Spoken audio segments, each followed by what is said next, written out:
Greetings, Flesh Wound Horror freaks, and welcome to Flesh Wound Horror Live. I'm Flesh Wound Dan, joined today by producer Ted. Good evening. And Pugs Dread. Namaste. No Kruger tonight. Our dreams of an in-mask review of Barbenheimer are not happening right now. Not right now. You broke my heart. Hold your breath.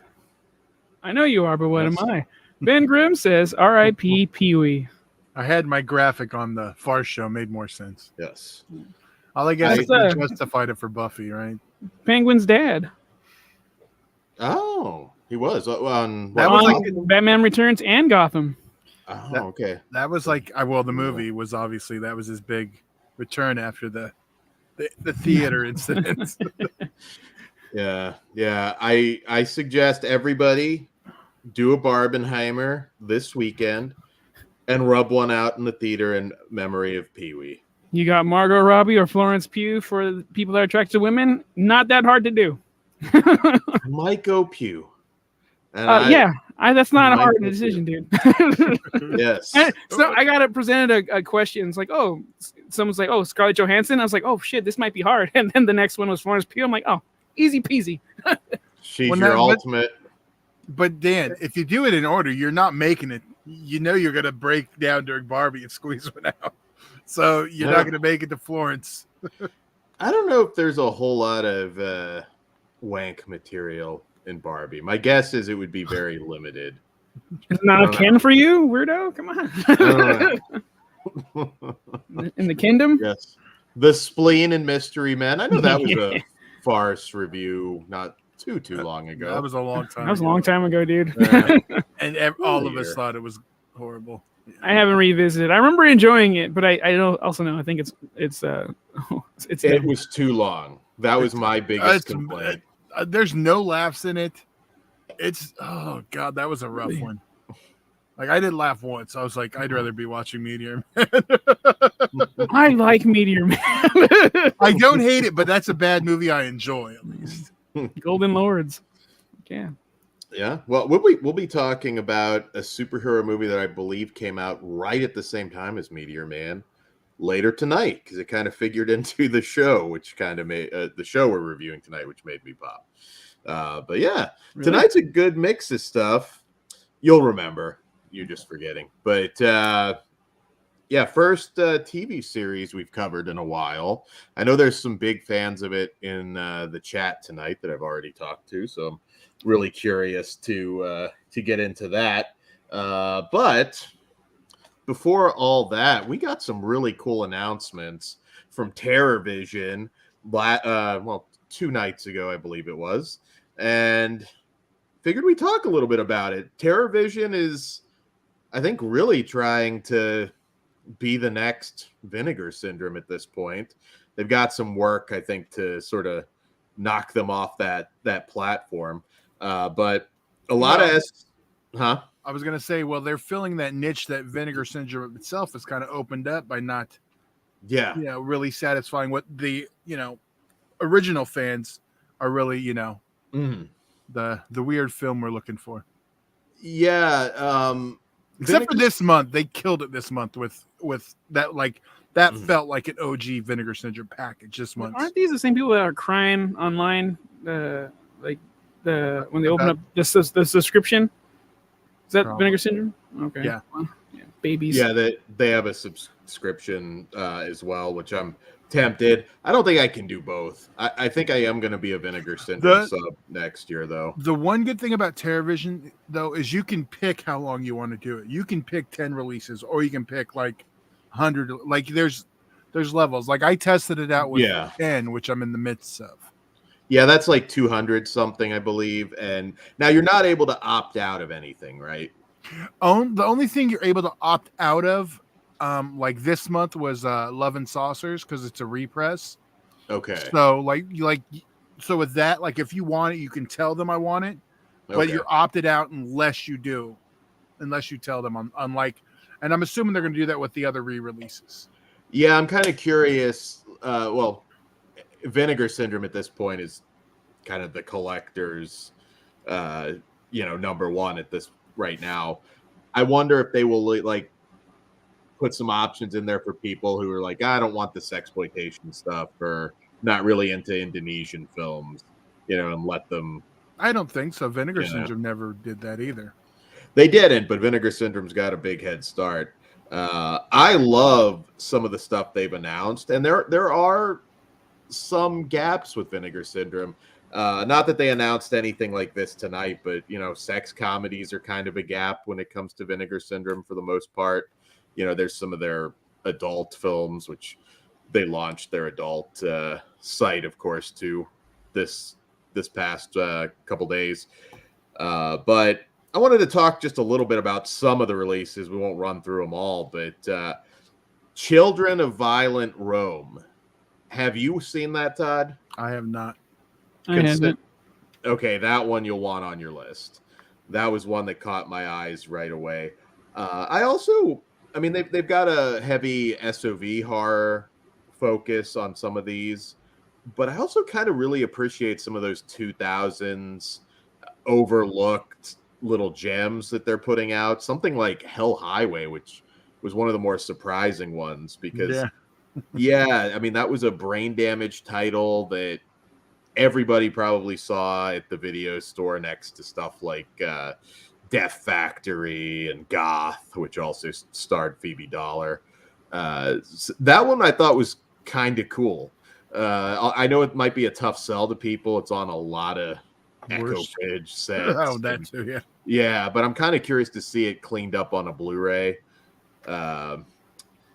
I also there's some love for Pee-wee in the chat. One that really I can't wait. I'm a big Indonesian film fan in general. Devil's Sword from 1984 with Barry Prima. I talked about that ages ago on Region Free, but if you like batshit, insane fantasy movies, Devil's Sword from 84, that one should be at the top of your list. Did that one have a Mondo release? A DVD, not Blu-ray. Okay. Yeah. Well, no, yeah. So it's definitely an upgrade. Okay. I could have swore like I had that already. Well, on DVD. Yeah. That one. An upgrade will be nice. An upgrade will definitely be nice. One that I feel like if you're in the chat and you're not aware of a lot of these movies, which I know a lot of people weren't, I will throw out Slashers from Maurice Devereaux. I think that'll be a crowd pleaser if you haven't seen that film. It's had 2 releases on DVD. The first one was with Fangoria, which actually distributed Maurice's other film, Lady of the Lake, as well. Yeah. And then it came out through Redemption Films, maybe like 10 years later or so. Slashers is a lot of fun. It's kind of a slasher film as a reality show, basically. It's kind of Running Man slasher, basically. Yeah, on a low budget. Yeah, I love that one. It's funny. I was thinking about that the other day. I was like, that needs, more people talking about it. So hopefully that'll pick it up. So maybe we'll do something about it before it's out. Yeah, I feel like that's going to be one of those movies where people are going to really discover it. Yeah, it'll be similar to Satan's Little Helper, where it gets announced and then you're seeing all of these fans that were probably always there coming out of the woodwork for it. That one I do recommend as well. We're getting an upgrade of Nail Gun Massacre, which I'm sure is going to be better than the Code Red release. Do you need to own Nail Gun Massacre again? Maybe a question. This will be like my 5th time. I bought all 3 DVDs. I got 4 because I got that German one, so I had like 4 DVDs, and so this will be my 6th copy, and yes, I'll probably upgrade too. Is that one 4K? That one might be a question mark. I think it's going to be just Blu-ray. There were a few that, like Black Cobra 1 and 2, they said might be 4K, might be not. I think they're just kind of waiting to see the materials. Not a big shocker, but Wood Chipper Massacre, they're kind of going through that old basement set, I think. I have a feeling we'll get all of those sooner rather than later from them. Yeah, because they obviously have a Camp Motion Pictures deal because the logos are on the spine. So, Yes, they do, and I think I'm assuming basically all of that stuff is going to come out from them. Much like I think Visual Vengeance might have like Todd Sheets' catalog at this point, so I have a feeling if it came out from Camp Motion Pictures, you can look through their DVDs and get a good idea of what's coming down the line. What else do we have? Door from 1988, which is actually a trilogy. I believe it's kind of like a Japanese giallo. That one I'll definitely be grabbing. Shadows Run Black, which if you don't know that name, that's the pre-fame Kevin Costner slasher. Originally released by Troma. Yes, I was going to say it did have a Troma release back in the day. Another gem from the 2000s. I can never say her name right, but from My Girl, Anna Klumsky, I believe is how you say her name. I don't remember the fucking what's her ass from Veep. Yeah, Chumsley. Yeah, Chumsley. I don't know. Cumsley. I don't know. Blood Car from the 2000s. That is a gem too. It was really weird because it's a lower budget horror film, and she just popped up in it, and it was kind of a head scratcher. But it's kind of before she, I think, made a big comeback. So I know she went away for a long time. After she killed Macaulay with the bees. Yeah, I remember that bitch. Hannibal TV show. There you go. So that one I will definitely grab too. Like I said, I think a lot of labels now are really pushing the post 2000 era and kind of finding some of that now because what's left. That's what I'm saying. But also those kids are old enough now. The ones that went to the stores like us, like we did. Yeah, and looking for the childhood memories again. It's a perfect time. It is. I mean, it's wild to think that something like Hell's Highway is over 20 years old. Jurassic Park is 30 fucking years, dude. That just set in the other day, and a Korn album I liked is turned 16. I'm like, when the fuck did that happen? Doggy Style turned 30 this year. Is it? Fuck. That's what the concert was for that got canceled. I was actually considering that one. That's one album front to back I can listen to. It feels like every bit of physical media that gets announced is just a reminder what an old piece of shit I am. Like at this point. Well, you have us for that though, Dan. We've been telling you you're an old piece of shit for a long time. You've got 10 years on me, Ted. Yeah, Dan, but I don't act like the old piece of shit you do. Damn, Todd. All right. Well, one that I am real. This one was a surprise. Which one? Some call it the first horror film. That's debatable, but Inferno from 1911 with 5, I think they said 5 new music options for that one. So it'll have a lot of replay value. That I'm really curious to grab. I think the extras on that one are going to be pretty fascinating. I know we're skipping over some. Like I said, I'm not going to go through all of these, but Rocktober Blood, I know a lot of people are psyched for that one. I know they're saying they had to really kind of Frankenstein the elements. Yeah, that one's been a nightmare. So they have all of their films, though, because they also have the Gatorbait films. Gatorbait 1 and 2 are also coming. You're a fan of those, Pugs? I heard Gator Blade. My bad. Well, if you like Gator Blade, you might like Gatorbait as well. The first one, yes. Okay. Yes. It definitely would make that show we're not allowed to do. Oh, boo! Oh, really? Then yeah, we put down the docket. Patreon. There you go. Malum on 4K. Now, this I'm really glad because I know Hunter Killer, which was I thought a really good slasher, that was DVD only, and I had a bad feeling Malum was going to get the same treatment. But TerraVision is giving it a 4K, which I think it deserves. I know not a lot of people got to see it in the theater, but one of the better theatrical experiences I've had this year. So, Malum's well worth grabbing. Honestly, there's not a whole lot here that I'm like, man, I don't need it.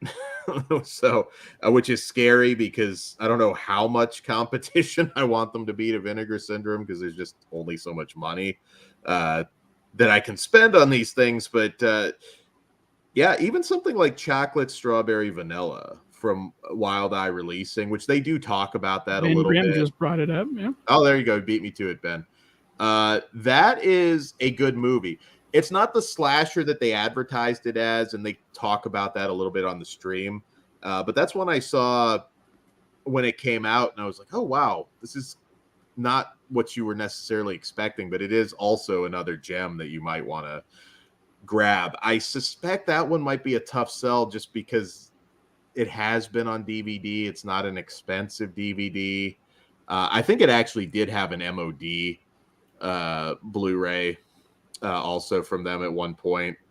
But that is another solid film that I think you guys may want to grab. And yes, Slasher Fred, the ice cream man.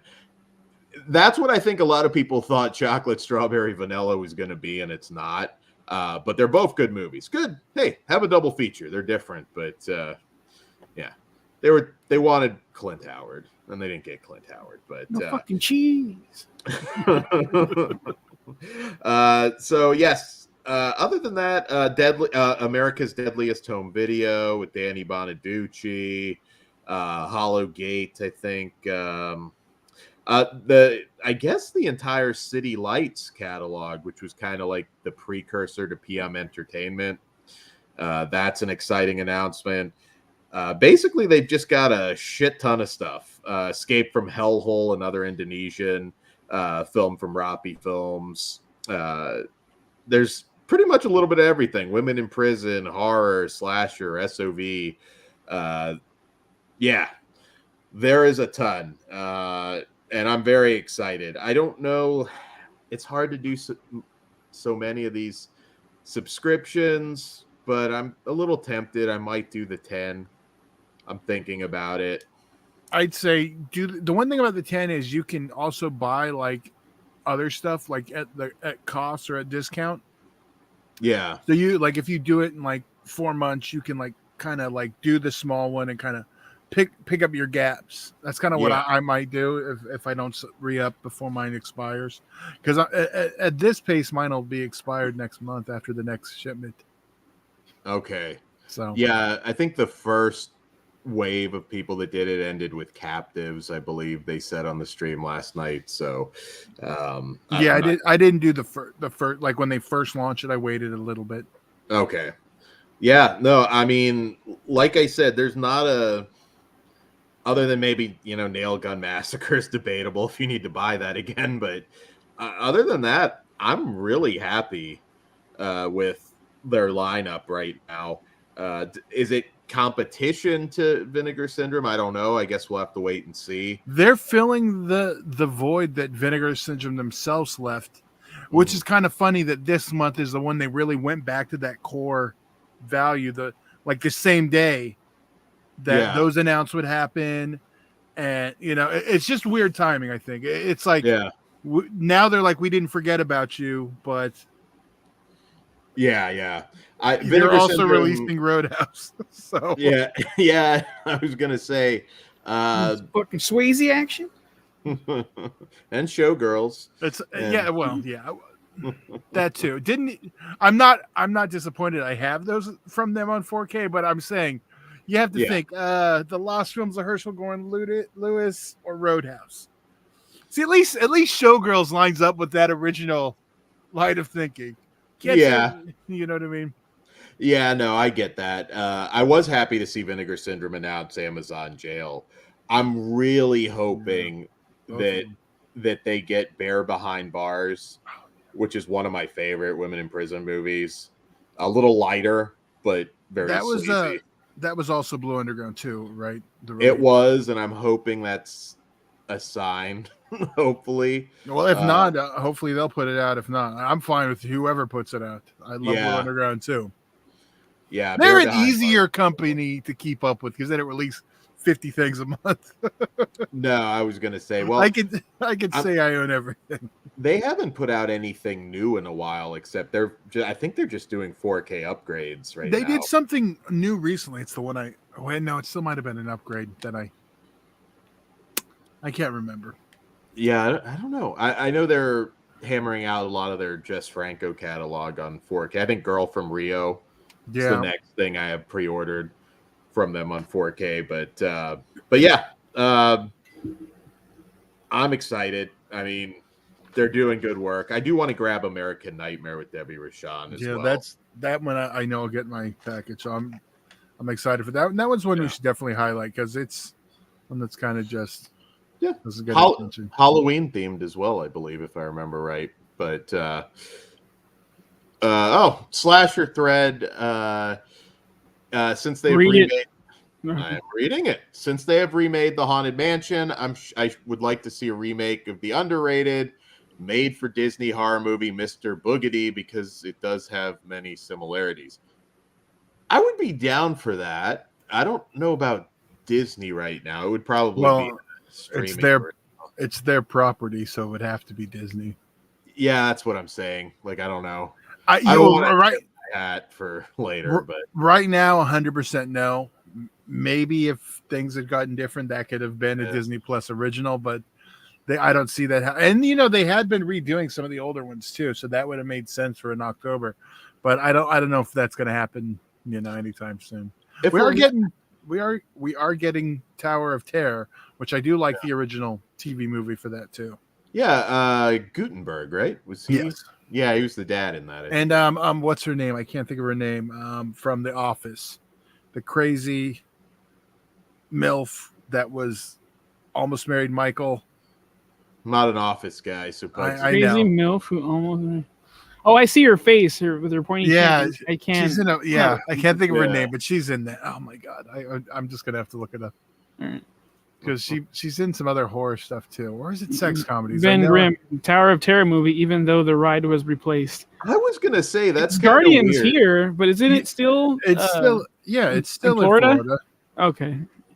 Oh, I have to ask my niece. I could have sworn she said it was Guardians now, but maybe not. The one in California Adventure is the Guardians, and I was talking shit there before I got on that ride the whole time. Like, this is gonna suck. And I'm a big fan, as you know. When I got off the ride, I was like, "I'll shut up." I was all wobbly and shit. And like, all right, they gave me shaking baby. Was it better than the Twilight Zone one? I haven't gone that one yet. Unfortunately, I have to say yes. Even though I love that Rod Serling and the whole introduction was fucking cool, but I'm telling you, that ride rocked. Dude. No, you're Dan. I can. I like Guardians, but Twilight Zone is timeless. They should have just classic talking to built a second one, built another Guardians. Only so much real estate for now. Yeah, that's why the LA one had to. And here's the thing, it was closed in Florida on July 1st. That sucks. Oh, okay. Well, the thing is, they can't do it there though, right? Because that's Disney holds or Universal holds the license on there.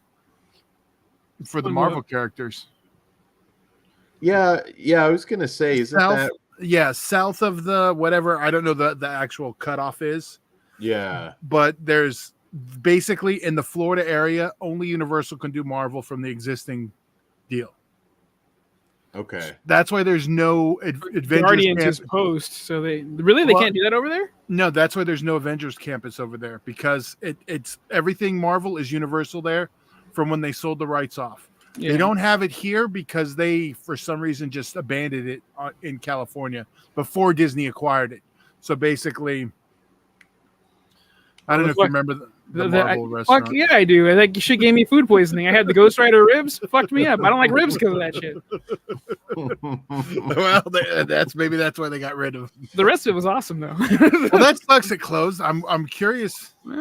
Yeah, I thought so because my niece literally just got back, and I swore she told me. Ben said on July 1st it closed. Yeah. So she was still down there.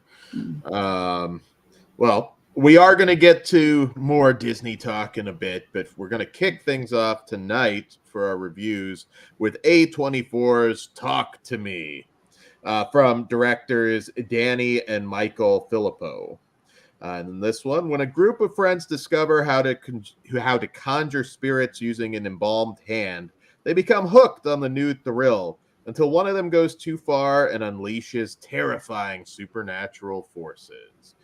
So Pugs, I'll have you go first, but before you do, I gotta ask you this because this is like one argument I had before the show about Let's see how this plays out, Todd. Hold on. Is it realistic as far as that they would allow themselves to be possessed? Because I said yes. Everybody's chasing a high. Yeah, absolutely. Yeah. I mean, there's people. You nailed it right there. That was my argument. So. Are they older people like your age? No, actually, I think younger than me. Really? Late 20s, early 30s. And they're in denial. Or they're lame. I was going to say, or they weren't the cool kids. You know what where that conversation led to? Dead Girl. That's what I love that movie, and a lot of people had the same issue. Like nobody would be fucking okay because necrophilia is not a crime. You fucking stupid. Nobody. Yeah. That was like the argument. I was like, all right, that one you might have more of a case, but I'm sure I know people that would fuck the slimy zombie girl. Did you see how hot she was? Well, maybe a little less towards the end. I mean, you gotta get it before it rots out. But Bill Moseley, that shit. It's not good. What he says? She's not good anymore. No. Fuck, what was it? No one would fuck her now, or something like that. Yes, I would. So yeah, I was like, people would chase the high, and they thought they were safe.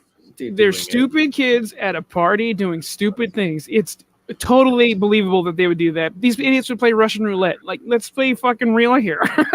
The only unrealistic thing is that one of the Aussie frat boys didn't use the hand to jack themselves off. Oh no! Well, that happened. I was gonna say, to be fair, they just didn't show it. Yeah, that was one of the reasons Homeboy went crazy in the beginning. Dude, for me, gentlemen, this is why I leave the house. This one tickled my pickle. It got everything that I needed to get right. I thought, I don't really get scared in movies, but I thought this one was a very scary movie, very tense.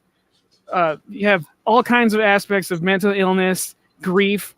This is why grief horror is still around, so we get gems like this, because that's a big part of this.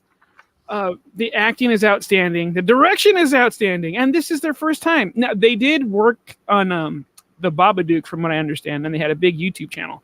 Raka, yeah. Yeah, and they worked on some films in Australia, so they're not total novice, but up to bat home run for me.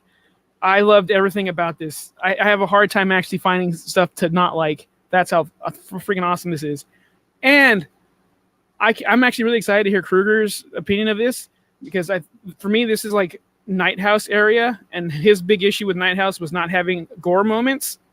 We got some shit here that made me crack a smile after it cracked something else. Go out and see this. Support this. It has my fucking full vote of confidence here. I absolutely loved it. I almost saw it twice, and my time's all fucked. I almost made it twice, and just shit fell through. But yeah, I absolutely adored this movie. It's great. And I might still go again. We will have Kruger talking about this. We're going to do a Kruger's Corner for a few things he's missed, so stay tuned. Sweet. And I'm already working on a replica, so. Nice. I will pay you if you can make it, because I wonder if the A24 site, I feel like they will do They probably will once it's released for home video and stuff. But I think we just found the debut video for Only Dance. Hurry up and make it, folks. Okay. There you go. I'm expensive. So we can just Dan, do it behind a green screen, or we'll just throw you in the background in a party. Holy shit! What if I jack myself off with the hand, and then all of a sudden I'm standing across from Pee Wee? Holy shit! I'm just gonna say, Dan, it might be too soon for that joke. You might have just canceled yourself. I love Pee Wee. It happened, and he has a sense of humor. He's laughing in heaven right now, Todd. I could take a joke. I'm not the ones that are I'm proud of you for that one, though, dude. You got the fan club. Fuck that guy up in the head. They're gonna dox him over some Pee Wee shit.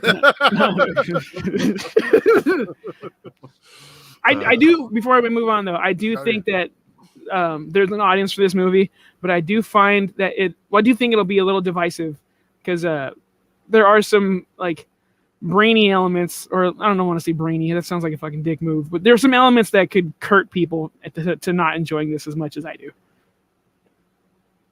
Go for it, Mr. Todd. Or Dan, whoever. Dan, okay. So I absolutely love this film. It is a possession film for sure, but like I wouldn't pitch it as that. It's a whole lot more, and it's certainly a lot more unique. A24 at this point lately, it's been, you almost always get a really good movie, but the bar has been set so fucking high that every time now they put something out, it's like, oh man, like, is it really going to hit Hereditary status? Not everything has to. Yeah. No, it doesn't. It doesn't. Don't forget your favorite, Dan. Bodies, bodies, bodies. Bodies, bodies, bodies is the example that nobody always hits a home run. I still believe that's a Blumhouse movie somehow, or it started off there somehow, because that does not feel like an A24 horror movie. But you could say the same on Zombie. This one. We're talking about Talk to Me. Talk to Me, yes. So does it reach that classic block? I mean, which I would also put stuff like The Lighthouse, Midsummer. God, there's a lot up there right now. I don't know that it doesn't unseat something like Hereditary for me, which I do think is a horror masterpiece, but it is pretty high on that list of the great A24 horror movies. There are films ahead of it, but man, I thought this was kick-ass. I look at this and it's like, obviously the last Insidious movie I didn't care for that much. And this is the type of film that we really need to rally around as a horror community, because it is just so good and it deserves even more. It's doing well. It's a $4 million film, and I think word of mouth is strong enough that it'll get people out to see this thing. I'm waving the flag. Yeah, it's definitely one of the best horror movies of the year. It sticks the landing on the ending, which has been an issue for a lot of movies, even some good ones lately. I think the ending was fantastic. I hope it doesn't become a franchise, in my opinion. Good luck with that, though. I don't know. A24's doesn't, it's not, they're not Blumhouse. I don't necessarily know. Doesn't mean they have to stick there either. Yeah, I understand. I just feel like Halloween was an independent film too. True, but you can't. I do have a cool name for a sequel if they do that. Zombie's asking if it's a Talk to Me as a remake. I don't believe it is. No, it's an original. Yeah. Nope, original. What up, Ghost? But yeah, I'm with you guys. This thing is definitely in my top 5. I'm not saying numbers yet, but it's definitely going to be there. Best thing I've seen in a theater in a long time. Yeah. While I agree it's grief horror, it doesn't like hit you. It presents it in a more mainstream, palatable way. It feels this is one that like doesn't like it's closer to Bodies, Bodies, Bodies than it is to. Let me finish my sentence, Dan. It's closer to Bodies, Bodies, Bodies in tone than it is to something like a Hereditary. So it's more digestible. It's more digestible for a mainstream audience than. Ben Grimm says they also said in the original screenplay, was more violent, and the director said they shot some sequel scenes already just in case. I see. They're made for Hollywood. Yeah. But I mean, just tone-wise, and that's not a bad. And I'm not talking about like the quality of the movie or anything. So I know you're not a fan, but in mainstream like palatability, I think this has the best shot of like younger cast, more relatable, gets teens out there. I get I get what you're saying. It is something that's more likely to kind of shock people, like a Smile and I didn't like Smile, but this one, fuck me. But it's an original property that got people excited for it.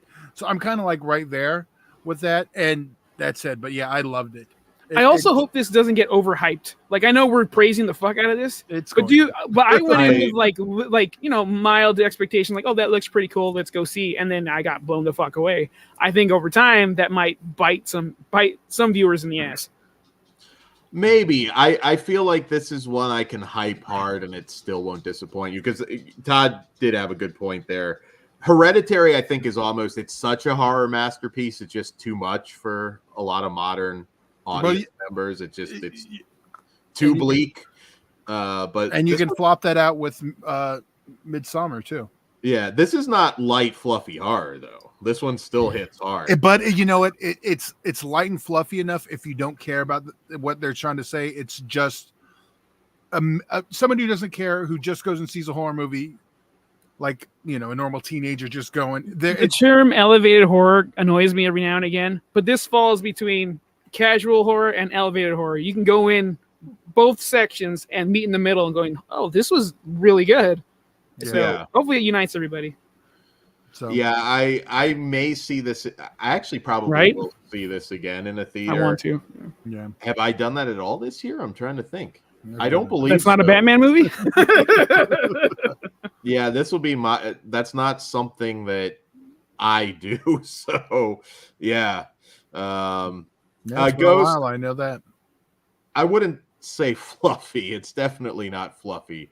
But it's commercial. A little more commercial. Somewhere in between that and well, I don't say it's a commercial film, but I mean, I get what you're saying. Yeah, it's more palatable to a mainstream audience. I mean, shit. It's weird the source that this is coming from, because I was only vaguely familiar with Raka Raka, but it's like a Jackass. Yeah, it's like a Jackass type. They made that McDonald's action movie, right? Like Ronald McDonald action movie. I never watched it, but it's a short. Yeah, but and I think most of where Ronald like starts slapping the shit out of people. I think there's a gun involved. I don't know. Oh yeah. Oh fuck, I didn't realize that was. I'm gonna go and support these guys now, but I doubt they're still active on their channel. What Hollywood? Whatever. When you get your shit together, whatever they want to do, let them at it. Well, Street Fighter is apparently next from the twins. So really, yeah, they're attached to Street Fighter. Good for them. Are we going to focus on a random non-Ken Ryu again? So it's going to be about Blanca. Bring back an older, what's wrong with that? an older Guile, and bring back Jean-Claude Van Damme. You know what? Extendable style, and bring back everybody from like '94 that's still alive. You get Benarski as. Well, then they have no villain then. Well, yeah, no. Javier Bardem is a good replacement. Even though you said he left you hanging, he didn't do the thumb back to you. No, he's an asshole. He's a big asshole. He made fun of a mentally handicapped kid. Mind you, he was with his group. Still, that didn't really sit right with me, but fuck that guy. Yeah. Which one was this? Andrew Bernarski. Oh, yeah, fuck that guy. Zangief. Remember? I thought you were saying Javier Bardem. No. Javier Bardem's awesome, man. The other one's a known piece of shit. Yeah. I was at a BLS show. I saw him get kicked out, and he made his way back in, and everyone was pissed. I respect him for that. Who else was in it? You could bring Miguel Nunez, Kylie Minogue. You got some interesting people you could bring back for Street Fighter. So good for them, man. That's awesome. All right, so let's go ahead and rate this one. No shock from me. 5 stars. Awesome movie. Can't wait to see it again. To me is 5 from me, and I'm fucking awesome. I loved it. Very satisfied. This is why I want to leave the house. Not to shit on another movie, but like Cobweb. I would choose this over Cobweb every time. Yeah, but I like Cobweb. No, it's fine, but like for me, that one is now overhyped. Where this one gives a little boost. Yeah, I don't know if Cobweb has a lot of screenings left, but I was like, you know what? I kind of feel like just going out and watching them both again if they time out. But nothing wrong with that. All right, so what do we have next? I think we have our Disney movie next, The Haunted Mansion. Which all right, so The Haunted Mansion from director Justin Simeon follows a single mom named Gabby, hires a tour guide, a psychic, a priest, and a historian to help exorcise her newly purchased mansion after discovering it is inhabited by ghosts. Okay. So this is exactly 20 years after the Ed Murphy Haunted Mansion, which I remember seeing in the theater. Still haven't seen it. It's all right. I remember being very disappointed. So it's no Muppets Haunted Mansion. It felt like this could only go up, because I do remember that movie not being very good. And I have to say, this is the great value mouse at work here, because this was a fucking turd. So I have some good things to say first. I will say Lakeith Stanfield, the lead actor, he's really good. I like him as an actor a lot. He's good. It feels like he's acting in something else, almost like he's almost too good for this movie. He's certainly the highlight for me. This movie's stacked in terms of cast. I mean, we have Rosario Dawson, Danny DeVito, Jamie Lee Curtis, Tiffany Haddish, Winona Ryder, Jared Leto. For no fucking reason, is the villain. It could have been anybody because it's a CGI character. I thought he did pretty good. It's called Payday, Dan. He didn't have. Yeah, why? Why pay him? That's the problem. It's weird too, because he's a method actor. I'm like, well, you're gonna cut your fucking head off or something? Like, it feels like he was a last minute addition because he got announced way late. Like they may have just had like a generic drawing and shit before, and then you want $1 million to do nothing or something. I don't know. Who's gonna say no? Yeah, Owen Wilson's in it too. I mean, it's a stack. That's the best. I was like, that doesn't mean a whole lot. That's the appropriate introduction for Owen Wilson. And Mary Lou Henner. Which was random. I was like, oh, do these guys like? I get it if they had a boner growing up, but that's like completely random. Mary Lou Henner. She's aged naturally and gracefully, yeah, or if not naturally, minimally natural. You know, she doesn't look. Yeah. I would definitely play fake taxi with Mary Lou Henner. It would be awesome. You're totally playing Louis. So no, this felt like a $200 million. Was it $200 million fucking dollars? That's what people have been quoting. I think north, which is weird. Todd, can you look that up? No. They have been saying it's a $200 million movie. Yeah, I've heard it from a lot of different places. God. Okay. So. But all that went to Jared Leto then. Obviously they're inflating it because the budget's listed as 15 million in it. Well, part of the problem with this is 150. It's not funny. I never laughed, and I went with my niece and nephew. They giggled maybe once or twice. They didn't laugh. It's too soft for, I think, adults to really enjoy, and I don't know. Maybe it's not goofy enough to just be a stupid kids movie for kids to enjoy. It was one of those theater experiences where the audience, at least for me, and it might be different for some of you guys out there, I didn't feel much of a reaction at all to this movie. It really did just feel like a really expensive streaming movie that they probably should have just dumped and not spent $200 million on. Jamie Lee Curtis. $200 million fucking dollars. No, now there are $150 million. Okay, well, that's still way. It's still too much, but I'm just people have rounded up a lower number. A lot of these end up later being more than what they say too, so who knows? But there's a lot. Some of the plot points too, with like Owen Wilson. There's some stuff that doesn't really make sense. There are some cool Easter eggs for fans of the ride. But it's like, okay, yeah, there's the hitchhiking ghost. There, it's not enough. There's way more than just the hitchhiking ghost. Yeah, I'm just saying. That's like for the average people. There's not a lot in there that. I mean, if you have to see it, I'd say watch it at home. I have to say, I think the Eddie Murphy one was better. No way. Oh it's not saying much of anything. I rewatched all three. That includes, of course, the Muppets one. And top tier right there. Yeah, and Eddie Murphy's still at the bottom. I mean, this one's just bland. It is a bland. I had a good time with it, and my theater experience was much different, but I'm also closer to the mouse. So like all of the little gags were like there was people popping for like random things like the wallpaper, but like there's a ton of stuff. So if you love the ride, you're gonna love the movie. Because people who love I can love confirm the that. ride. I have a group of friends who are all about the Haunted Mansion.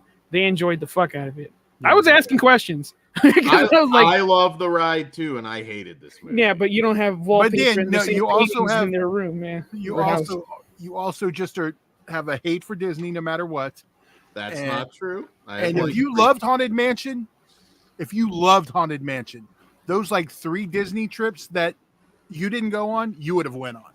So you may enjoy Haunted Mansion, but you don't love it because you've opted out of Disney trips with the opportunity to ride Haunted Mansion. I've had other. So you said you loved Haunted Mansion. You like. I've got XPW. I love XPW more than Haunted Mansion. I'll say that. Okay, I'm just trying to illustrate my point. You're coming up like you're this big Haunted Mansion fan. Like your wall of Haunted Mansion, but you don't.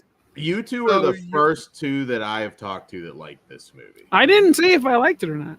Oh, okay. Well, I was assuming. I think it's fine. I didn't hate it. There was parts that I did really enjoy. I liked the little black kid.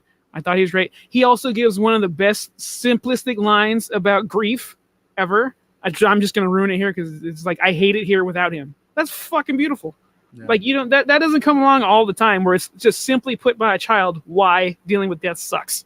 So that was cool. But yeah, it's a little it's a big ask for that amount of time and to be that under entertained. Can I pose this question to you guys? If you heard what I said, sure. Why was like 90% of the characters, particularly the kid, dressed like it's 1953? Because he's an outcast. He's a nerd. Why is one of our co-hosts wearing a fucking hat? They just do. Hats never went out of style, Pugs. But that one never was in, so it doesn't matter. I'm just saying that was to, like Pug said, to like kind of put a spotlight on his. He's a nerd. He's getting picked on, and he's also like just isolated from people bullying him. Like that's what I took from it. He has no daddy to handle that shit. Yeah. Okay. But now, Dan, what Pugs did agree with me was that people who love Haunted Mansion will love it, which is when you threw out you loved Haunted Mansion, and I kind of disproved that very easily. But I don't even think the movie needs thing as a kid. I don't even think that the movie needs to be good for them to love it, which is also what I hated that first Haunted Mansion for a long time. I can tolerate it now. I thought the first one had a little more edge, at least, and that's I'm not defending the first one was bad, but I think it's okay. But like, if I'm doing my order, I'm still Muppets, then Eddie Murphy. I mean, Muppets is the only. It's the closest way to go on the ride without going on the ride. A zombie says he thought it was a period piece. Was it? It might have been, and I didn't pay attention. I don't remember a cell phone. I'm pretty sure I did see a couple things. Yeah. They never give us a date, though, so that could have been on purpose. Trying to do Batman the animated series. Because if you look at the other outfits, there's nothing really that's like sticks out. This is today. They could have just done it in a timeless way. Yeah. I would have just made it a period piece, something. Or you just don't say anything and let's see what happens. Then you don't have that Texas Chainsaw Massacre. And I love Tiffany Haddish, but I do for me. It's a waste of a lot. They had some funny moments. Nothing like LOL or laugh my ass off, but I do think it would have been better streaming for sure. I can't even argue. My thing is, this feels more like the ride than the Eddie Murphy one. Although I do think some casting was better in the Eddie Murphy one. I definitely think Jennifer Tilly's a better choice than Jamie Lee Curtis. Yeah, Jamie Lee Curtis was just there. She was fine. Yeah, she was fine, but like, yeah. So yeah. Good example though. You liked it, I didn't, Todd. But another good example of get these fucking budgets down. Well, yeah. Well, did you guys read the Mick Garris comment before Pugs? Like we go to you. I know you saw him. Got it. Mick in the chat. No. Mick Garris made the comment of basically releasing a Halloween movie in July. That seems like a good idea. When is it going to come to streaming, Mick? No. That's what fucked Hocus Pocus. Yeah. No, that should have been in theater.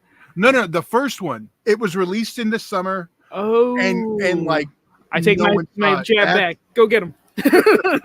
So Yeah, because I don't think October is like stacked right now. You've got Exorcist, unfortunately. They did the same thing. Fuck off! That looks awesome. Oh, Pugs! Awesome! That looked as awesome, awesome as a fucking boot up the ass. That thing. You're just hating. That's fine. You can not like anything you want. I think it was cool. This was the first Blumhouse trailer. I was like, yeah. No, that's fine. I don't even know. I popped super fucking hard when they had the band flashing version at the end of the trailer. Because remember, I tried to avoid trailers, and it was too late. Once I heard the music cue, I was like, fuck, I'm already committed. Let's see how this goes. And then it ends with the band trailer. That's awesome. The two girls look cool as fuck. I'm into it. Yeah, Brent brought up, and we mentioned this last week. Cobweb's another one, Halloween movie in July. But that one's like full on. That's like even set at Halloween. That's what makes it even worse. We can throw that one away. Because Haunted Mansion, year round. I mean, but Nightmare Before Christmas comes and takes it over. I wonder if that's why they did it in July instead of if they would have done it in October. You couldn't have went and rode the ride. Valid fucking point, dude. Yeah, this is why they make 700 million in a day or whatever that asshole makes. But they could still ride it in Florida. You know why they don't do Florida? Why? It's because people save up all their money to like do a once in a lifetime trip to Florida, and then they get there and they don't even get to ride the Haunted Mansion.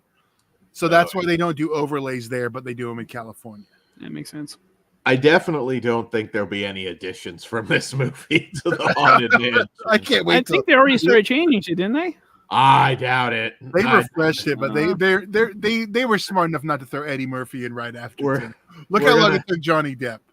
We're just gonna see Owen Wilson's like broken ass nose. But the only reason they did the Johnny Depp was because people would come to who only know the movies were like, well, where's Johnny Depp when they'd go on the ride? Well, yeah, but those movies were smashed. No, exactly. So that what I get. I know people are always weird about that. I feel like it was the second or third movie before they added him in.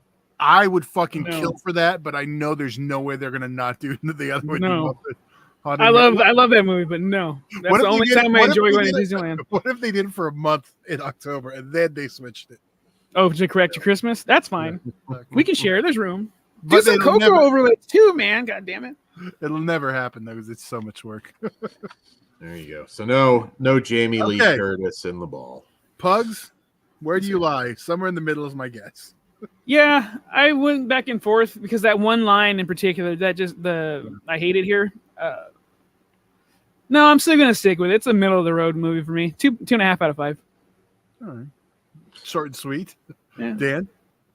I'm a 1 out of 5 for some Easter eggs, and that's it. It's a bland, shitty product film. I'm a 3.5. I couldn't 3. really. Whoa. Which one, Todd? Yeah, I'm a 3. Okay. All right. 3. See, I keep going. No, I'm a 3.5. I keep leaning to that half. That's fine, dude. It's your thing. And that I'm telling that line was super fucking strong for me. That's probably what put me at the half. I was like, fuck, you're right. All right, what do we have next, Dan? All right. Up next, we have from one moment as I stall from Screambox, Repulse, a Czech film from writer-director Emil Kriska. And in Repulse, trapped in a marriage with the cold-hearted Robert, Catherine has long been determined to leave. The situation reaches a breaking point when Robert returns home from a business trip and catches her cheating. For Catherine, this finally marks the beginning of the end, but Robert refuses to let her go. Everything changes when Robert has a car accident in which he and their daughter, Sarah, are badly injured. Little does he know that this is where his story will intertwine with that of Victor, a mentally handicapped man whose abusive mother...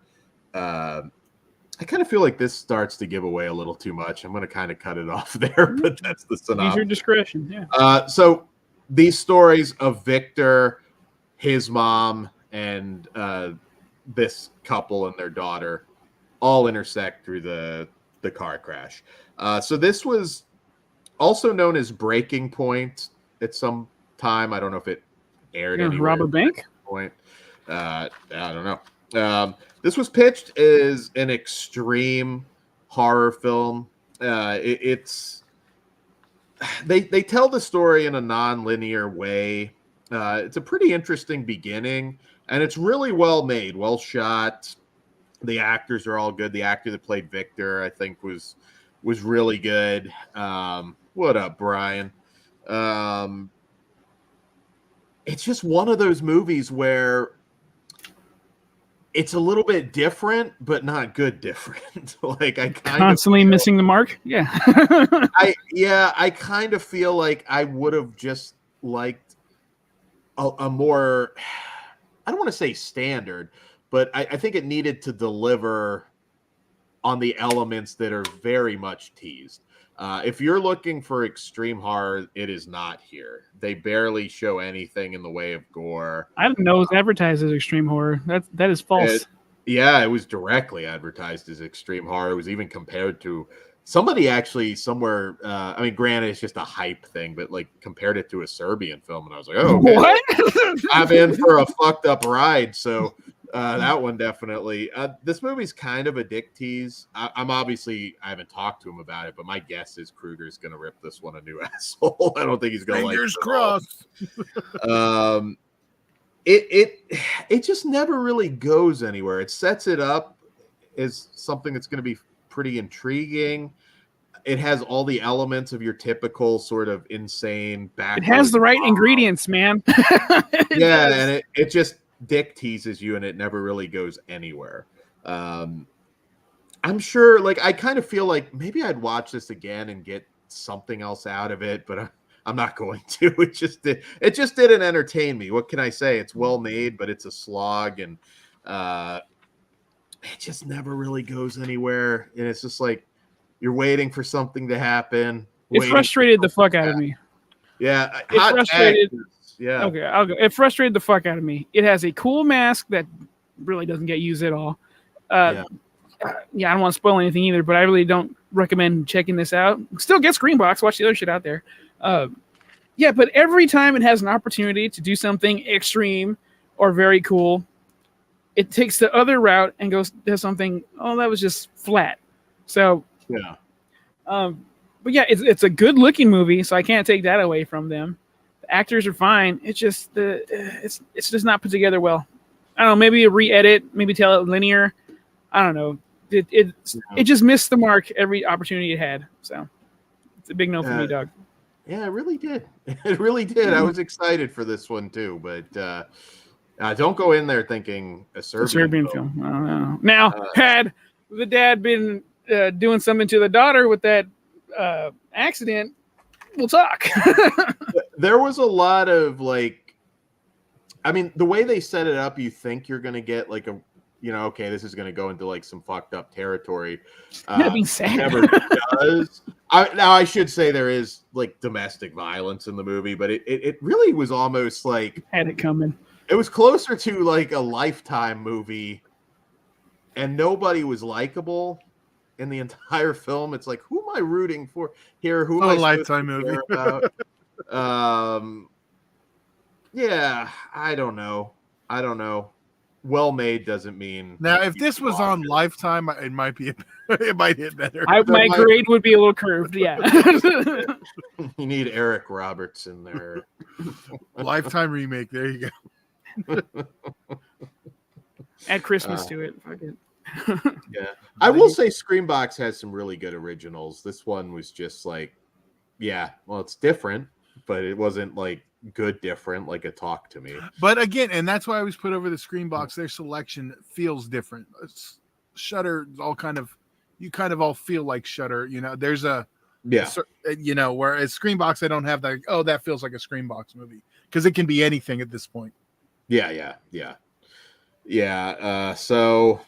Todd, did you like it at all? The movie? Yeah. No, God, no. Okay. I was annoyed. I was like, time to check my emails. Yeah. I was wondering too if it was just gonna be me, because I thought the same thing. I'm the one that recommended this thing, because based on the poster, I'm like, oh, that looks cool. Let's check it out. And then I was like, man, you gotta. And it starts off like it's gonna be interesting, and then just dwindles up and dwindles. Fuck me. It's just frustrating. I guess that's not much more to say on that one. What are we going to rate it? Yeah. Man, I'll go. I'll give it a 1.5 out of 5. But don't. I'm not rewatching this. Yeah, I mean, I'm a 1. I can't. It's different. I'm not going to go lower than a 1, but I can't really think of anybody off of the top of my head that I'd say maybe give this one a look. So a 1. I'm a 1 also. I really like The Mask. That's such a missed opportunity. I saw someone in the chat ask if, I think it might have been Zombie, if the Night of the Demon sold out. All the individual releases did sell out with the posters, but they're back up for sale without the posters. So just okay. the Blu-rays. There still is all 3 of the sets. It looked like the numbers went up on the one I'm eyeing. The one that just has the posters and slips and the sticker. Yeah, those went really, really fast. Well, just those. The other ones are still pretty. Yeah. Like even the top package, I think, is around 500 still. So. Okay. And they are on Amazon too, so you have plenty of options to get the movies depending what you want in terms of the swag. So, yes. All right, gentlemen. So, and if you run into Todd and Chris at any conventions, they will happily sign it for you. Yes. I just randomly have this sitting right next to me. No, okay. I was like, cool. I don't know what that segues into, but it doesn't. It was just like right there. I was like, oh, there we go. Yeah. No, I'm really excited to get those, and I know you guys put a ton of great work into those releases, and just in time for Halloween, get to sit down and have a triple feature. Hoping the other thing gets announced soon. What's up, Channel 11? Yes, that is Jess Graham. Shout out, Jess Graham. Zombie's asking Todd, would you and Chris autograph it? He totally would. Yes. For you, I will. Not for Dan, though. I already told him no. Fuck you, Todd. God damn it. I don't want your autograph on it. I'll autograph it if you come up to me wearing one of our shirts. All Asshole. right. Fair enough. I'll make the ugliest shirt for you, Dan, so there's printing all over it. Here's the question, though. Like, are you going to autograph anybody's private parts if they ask? Case by case scenario, I'm assuming. Thank you. There's one 100% I'm going to say no. If you can produce a slipcover, or you can produce that you bought the big package, no pun intended, on Scream Factory, they will sign your ass at least. I got it, Dan. If you want me to sign yours, you got to wear the shirt and take the asshole punch from Cat. I never agreed to this. I didn't. You don't have to. I just gave you an offer. Yeah, it's just like, come on, don't be lame. Get punched in the balls. Like, kicked. I said asshole. I didn't say balls. I didn't see. You know what? Maybe I will do it if you all do it too. You go first. We'll do it. Oh, no. No, I can't trust you, Dan. No, Dan, no. You're absolutely I'll go not in the middle. You have literally backed out of everything we've set up. I'm not a welcher. If I say I'll You're do a it, fucking full-on welcher. I need to see Welcher's not racist, is it? Do it. God, I hope not. I'm also not going up to somebody's wife who may not have listened to her husband's podcast. Was in the room when he was talking about it. Excuse me, can you punch me in the nuts? And she never said no. You know, I'll ask her. I think Rob's cool with it. Yeah. That is rude, sir. I will not. He's like, can I get the other side? Absolutely, Mr. Black. Give him your wrist. Anyways, on that note, moving on to our next film of the evening, some Italian horror, some Italian anthology horror from many, many directors. I'm not going to read them all off, but the movie is Evil Building. And this one, a group of top European underground filmmakers invite us inside the evil building for several horrific tales of the macabre. There exists a place beyond horror, beyond suffering. It is a building we walk past every day and think nothing about, but it has a life and a bloodlust of its own. In this place, death is only a moment, but torment is forever, and we are never leaving. Okay, so this is an anthology horror. There is no wraparound to speak of. It is just like a POV give you shots shot. of the building. Yeah. It's just the building, and there's like POV roaming shots as you go into like another room, and they just. I have no background on this movie. I just watched it, so my guess with this one is 100% these weren't all shot for a project. I really think these were all pre-existing shorts that got cobbled together. Correct me if I'm wrong in the comments, though, because like I said, I have no background on this movie. Just a screener that arrived in the mail for me, and I just so I don't know. So in terms of the stories, kind of a mixed bag. There was nothing like throwaway necessarily, but nothing that like kind of kicked my ass either. The first story was Kalimbu, which is about a girl who's running along the beach and finds an old sort of Necronomicon-esque book buried in the sand, and you know how that goes, summons a demon. Kind of a solid little segment. Doesn't really do anything new, but there's some decent practical gore. I enjoyed that one. And the priest, right? That one's a little later, but the next one I think was Mandragoras. And this is like a jealous husband who's basically abusing his wife, accusing her of cheating on him. And this is essentially one where she kind of performs a ritual. Again, nothing particularly wrong with this one. It's just very, again, that was fine. It was just a very basic story. I'm not going to run through all of them because I think there's like 9 stories in here, and we could jump around a little bit, but I don't know. This one, it's not the worst anthology I've seen recently. And like I said, most all of them are watchable. There is the priest one, which I won't spoil. That that one was pretty intense and fucked up. That is probably one of the better ones. Definitely felt there's one later on that is the funny one. Yeah, and it's like, what the fuck? We're doing goofy comedy now, and it's fine. It's actually one of the better shorts, but it's just like these goofballs that run across these Satanists in the woods, and it's like you're kind of going into like Benny Hill territory all of a sudden. It's like we're gonna play the music. That would have been cool. We're gonna do this fucked up evil priest segment, and then we're doing that. Overall,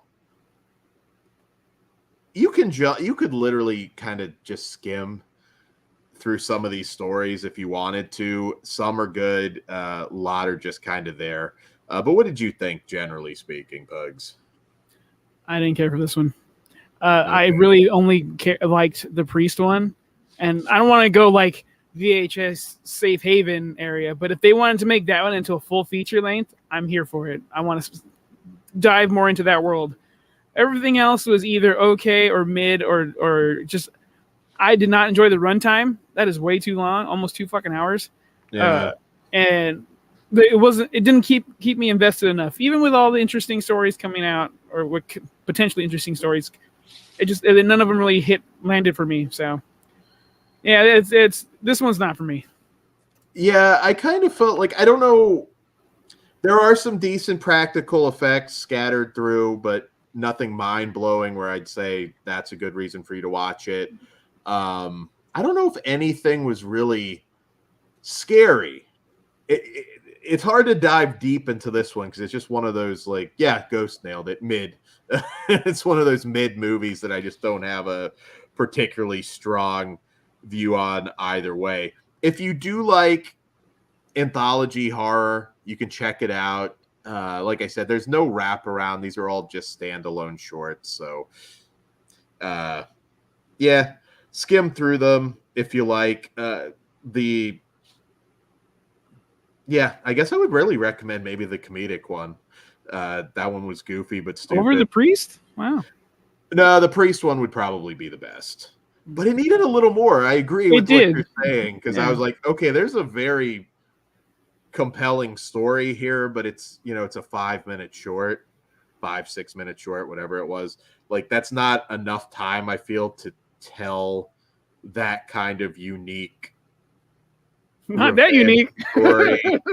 Like, I do think that I almost would have liked to have seen them do something like I don't know, like run the priest through like some sort of gauntlet, have him do like a bunch of like have him go through the evil building.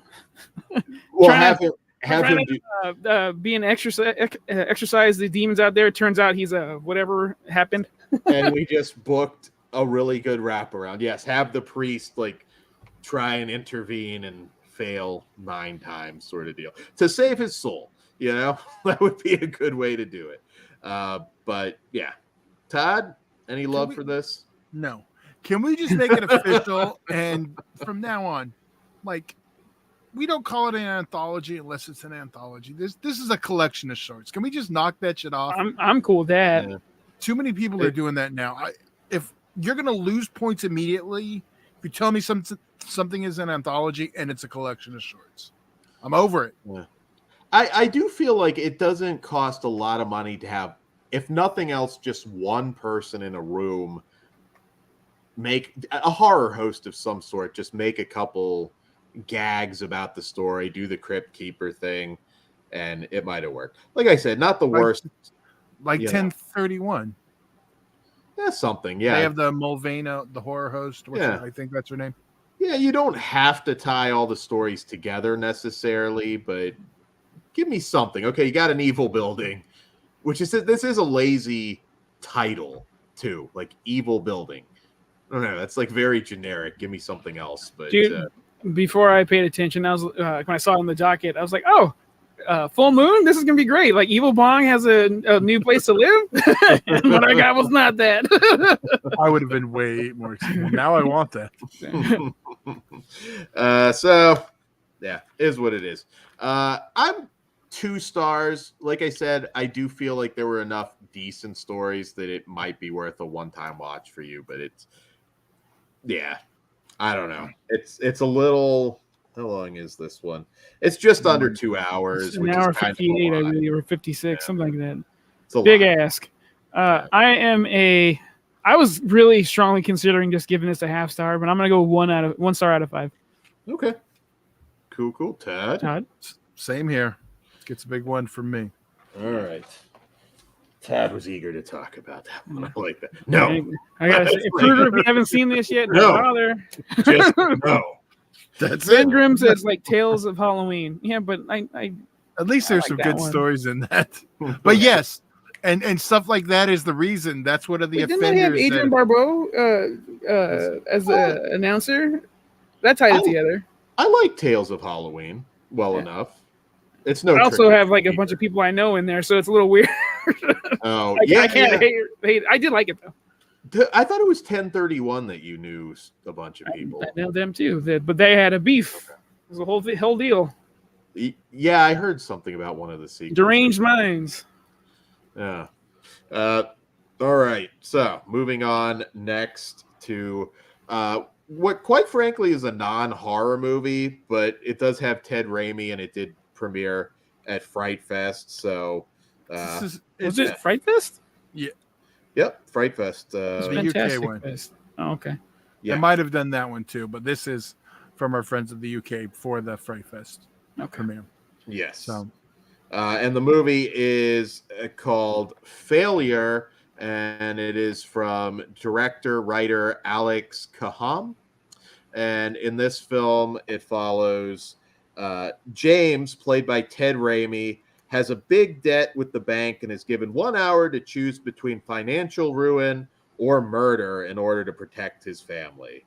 As the hour progresses, he finds his home and phone invaded by multiple characters, pulling him into different directions and gradually adding to his distress and his unraveling.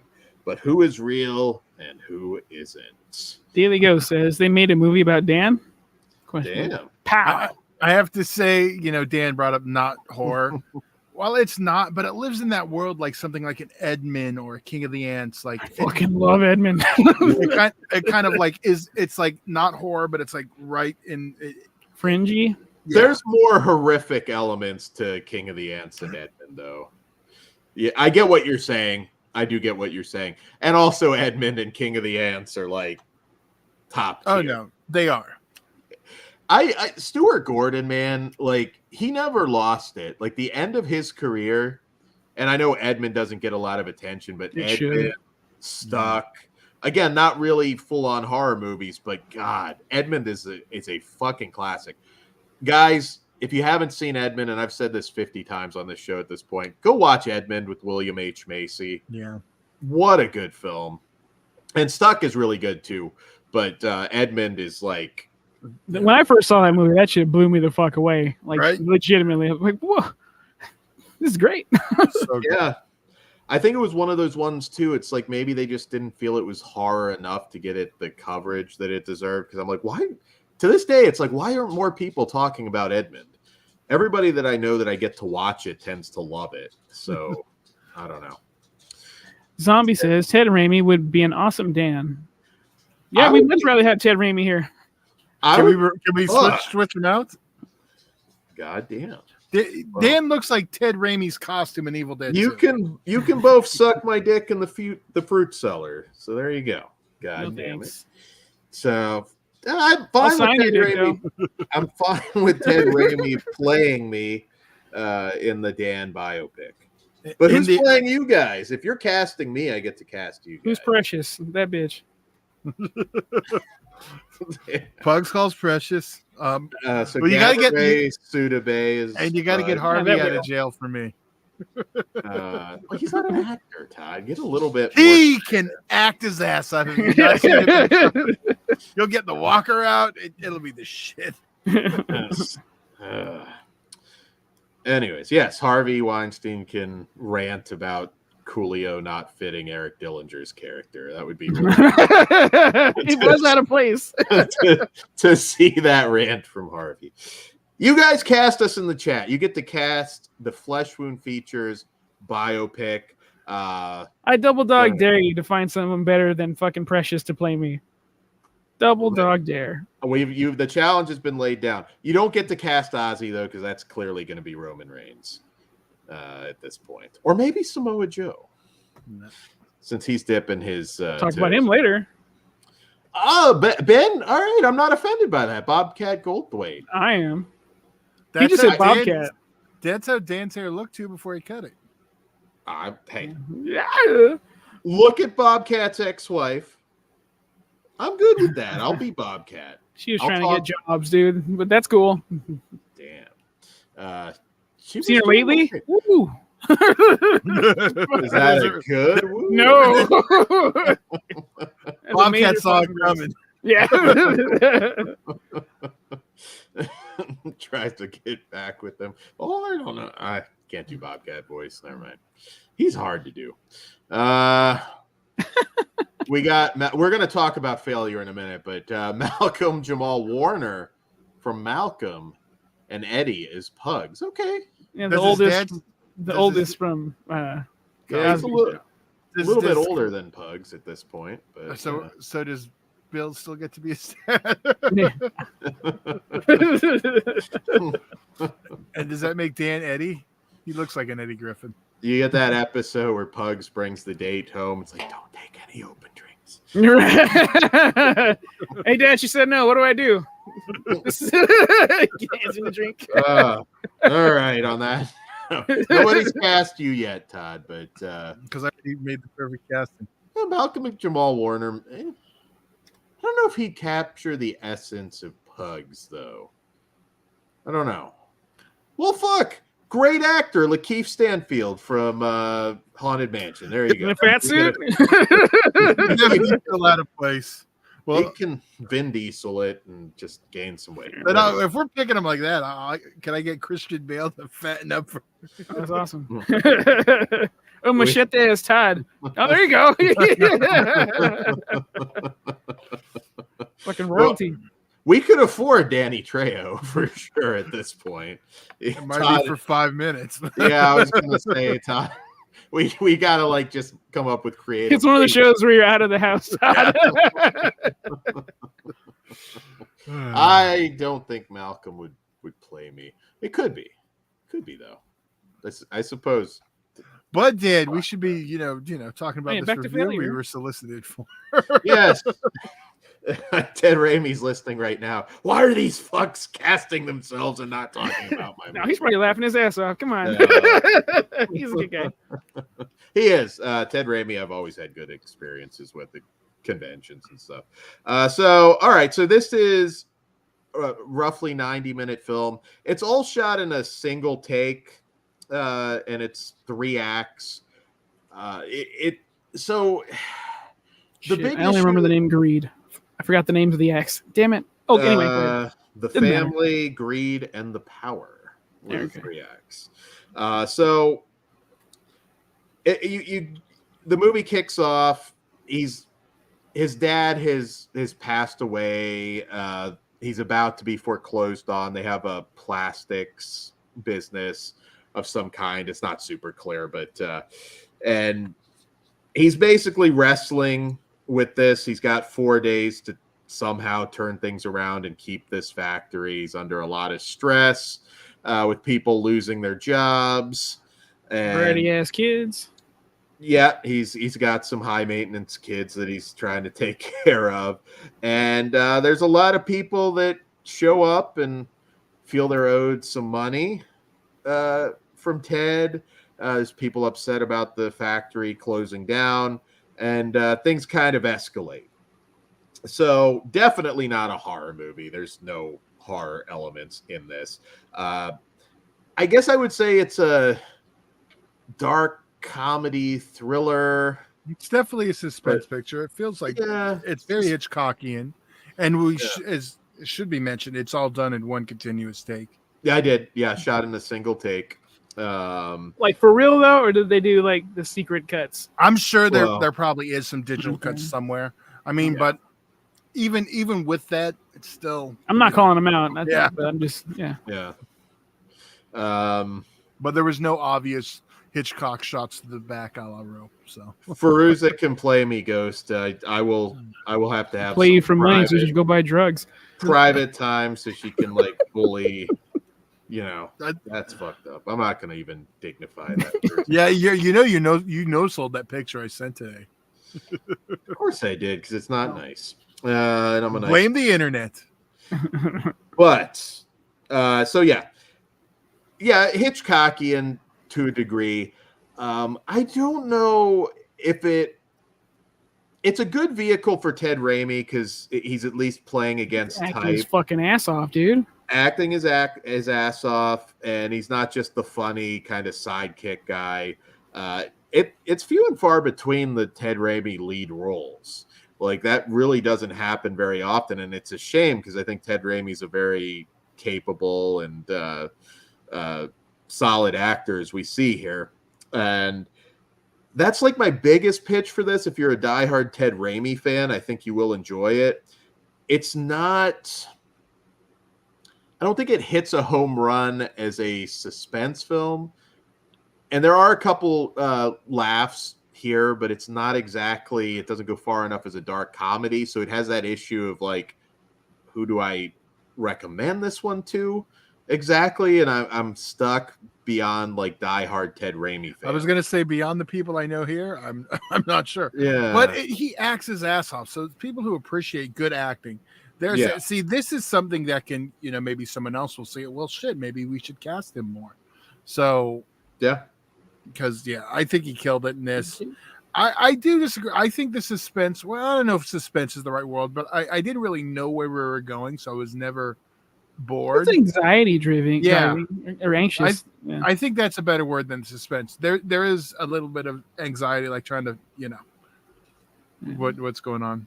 But you never really said, Dan, if you liked it. I liked it. I liked it, but it's a one-time watch. Yeah, I liked it, and I actually would watch it again. But that's only because Ted actually disappeared from me. which is hard because like that's fucking Ted Raimi. How do you not see Ted Raimi? Check this movie out. Now I don't remember the character's name in the movie, but that was not the Ted Raimi I know. And honestly, the camera on him most of the time, it made the movie feel like a breeze. It's anxiety driving, but yeah, I will give Dan. Agree with you on like maybe a little too low key is the word. Maybe I was looking at like he's a cold businessman though. But then later on, there's like a colder one, which is then that exchange was fucking rad. I could have seen Homeboy from Breaking Bad and Gustavo. What the fuck's his real name? Giancarlo Esposito. Yeah, that dude could have played this too across from Ted, and it would have been awesome. Yeah. I think maybe, and I don't know, then we would have been going into more comedic territory where he'd be doing what he always does. But I think it needed to escalate a little bit more. It's like, okay, you just kind of fucked up here. You need to start fucking up more and just. That's the expectations, though. Like, that's like what you expect from him. Like, the fact that it was more dry and straightforward threw me off guard. I enjoyed the movie. I don't think it's a home run. Like I would recommend it to everybody, but definitely worth seeing at least one time. It is going to be dry for a lot of people. Yeah. And I really hope Ted gets more gigs out of this, like be the star. And if someone wants to nominate him for an award for his performance in this, I'm not against that.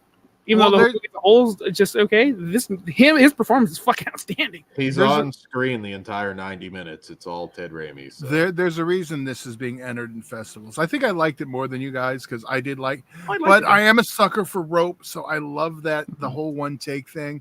I figured. Rope is your favorite Hitchcock movie, right? Now, do you put it over Frenzy? Psycho? No, Psycho's on its own level. So okay, where does Frenzy fall? Because that has Todd written all over it. I need to rewatch it, but right now Rope's still above Frenzy. Todd. Well, I got the 4K. No, there's no wrong answer. That's fine. Rope is Hitchcock's most underrated movie.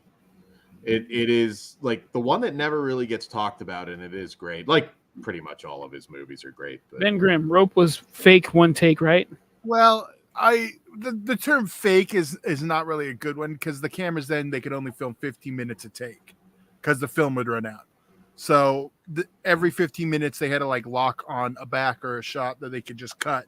So fake, it was the limitations of the time, but it's as close as to a one take as you can then. Hopefully that cleared it up some. Yeah, just different phrasing. Yeah. Dan? All right. So let's go ahead and rate Failure. I am a 3 for Ted. I did enjoy it. One-time watch, but I 100% agree that this needs to be a stepping stone to more diverse roles for him because he's always been a totally capable actor for it. You can even use this in acting classes. I think it's that fucking good. His performance. I'm gonna give it a 4 out of 5, and it's all for Ted. Have him play the next villain in a Becky sequel. There you go. You got Kevin James, Sean William Scott. Give me like sinister Ted Raimi. There you go. I want super alt-right Ted Raimi. That if we're gonna well, we've already done that. We've done that. I don't know what we're doing. Ted Raimi as Trump in Becky 3. See, I would have wanted DeSantis, dude. Come on. Have him eat pudding out of a fuck by his hand. Just save for Trump for Becky, the final chapter. There you go. As of now, this may fluctuate. I'm a 4.5 because I do want to watch it again, but that has a lot to do with the one take, and I just want to see what else I notice. Yeah. Okay, that's awesome. So yeah, check out Failure. Todd, any info on streaming for this one? It just hit streaming. Okay. Yes. Really? It's on VOD already? Well, keep an eye out for Failure. I'm double checking now. Is it Friday? Because I know we got this early. That was a couple weeks, but I want to say today was like the first day we were allowed to do it. So yesterday was. Yesterday, okay. Oh, then it probably is today. Yeah, so it's probably I think it's Friday. Thanks, Dan. Available this week. Yeah. Search for it on VOD. There you go. Search for it on VOD. Ghost, also a Rope fan. You know what? I've never gotten to see that one on the big screen. I've seen Vertigo, The Bird, Psycho. What other Hitchcock movies did I get to see in its screenings? Frenzy? I don't know that I don't think I did get to see Frenzy on this big screen. I would if I get the chance to. North by Northwest. There was a couple other ones, but never Rope. I definitely Rear Window? Oh, yeah. Imagine. Yeah. Rear Window. Yeah, I did see Rear Window. That would be a. Are you both surprised I didn't pick Dial M for Murder? The 3D one. Yeah. But I do really like that one too. That's a gimmick. But you know, it's those Rope. Apparently I like gimmicky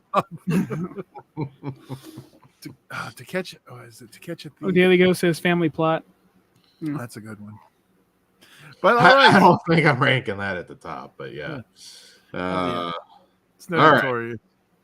So we haven't done this in forever. Haven't been talking a lot of series lately, but I think I'm trying to remember who was it. Kruger?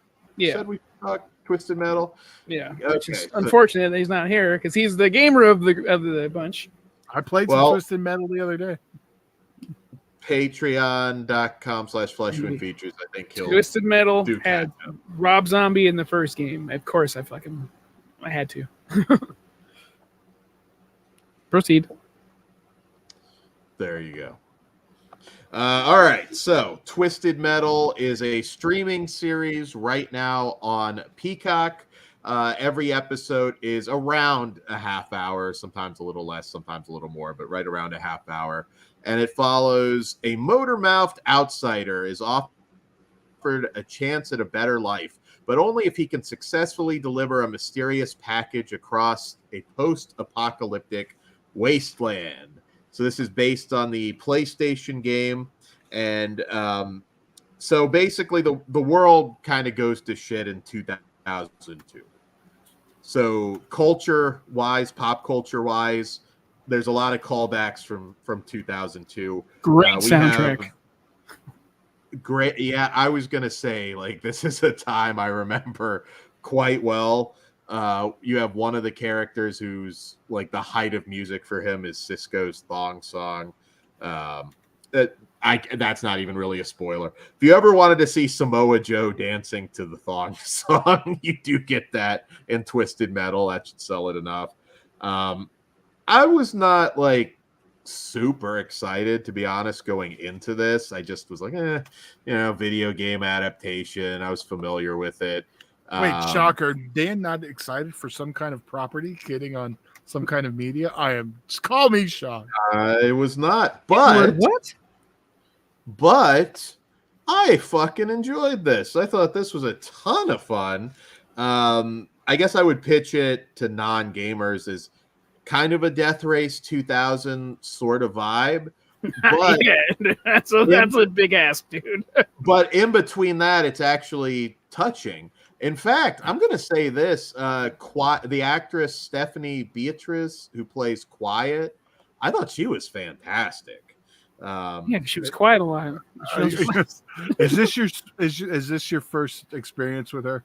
That sounded odd, but no, I think I might have seen her in something else. I was trying to place her, but like her series was Brooklyn Nine-Nine, but she's in a bunch of stuff. I just was curious. Yeah, no, I've seen her before, but this kind of made me like, holy shit, she's good.